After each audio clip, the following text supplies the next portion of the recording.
Hey, quick one for you guys today. This has been coming up a lot for me with my students and definitely for myself as well. Practice. How is it supposed to feel when you're practicing? So many times in my life as a musician, I encounter resistance from myself or a stubbornness. And the stubbornness is kind of persisting and no, I'm going to get it, I'm going to get it, I'm going to get it, I'm going to get it. And in this kind of painful repetition, maybe eventually I get it, but there's a better way.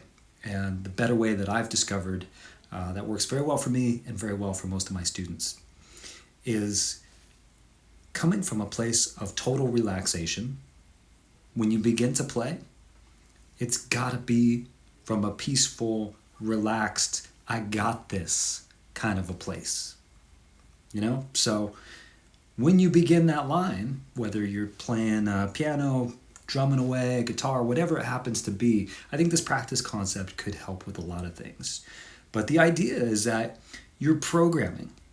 And when we program, I think most of you know how programming works. If you're off by one little line in the code, the program's not going to function. So what we want to program in is relaxation and total confidence. So the next time you're starting your practice session, ask yourself, how confident are you when you're about to practice that line or that section, whatever it is?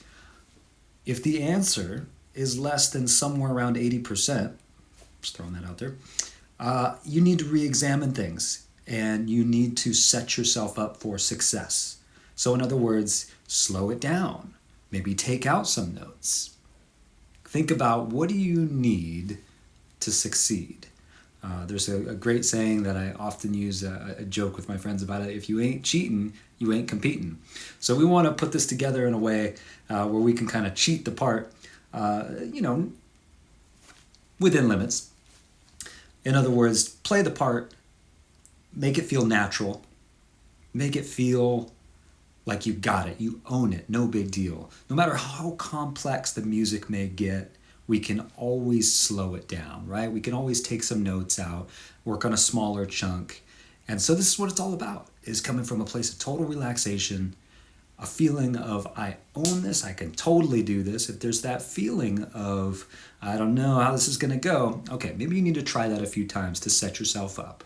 But once you've done that, make the commitment that you're gonna start from a place of control and not spin out of control and be stubborn about it, where you go, no, I'll get it this time. No, it's fine. I don't need to slow it down. I'll get it. That's a dangerous place to be. Now, I know there's a lot of you out there that are going to say, well, how am I going to improve? Trust me, you will improve by leaps and bounds if you apply this method. And you do need to push it, in my opinion. In my humble opinion, I think you need to push it somewhere around 10% of the time. So 10%. We don't need to get too heady about that. We don't need to get too scientific. We just need to think, at some point in the practice routine, we're going to make ourselves deliberately uncomfortable. And that's going to produce a result. And from that, we're going to find our limitation. And there, we need to dial back. And we need to teach our body to remember that feeling of, no, this is it. I got it. There's no question about it. So programming. The next time you're practicing something, consider this. And I'm pretty sure it's going to go a whole lot better. So hopefully this is useful to you. Let me know how it goes. I'd love to hear about it in the comments, or you can send me a direct message. More content coming. I'm sorry I've been absent for a while, but you know how life is. Doesn't really stop. So anyway, I'll see you guys soon, and I'm looking forward to some upcoming content that is hopefully going to change some lives out there. All right, take care.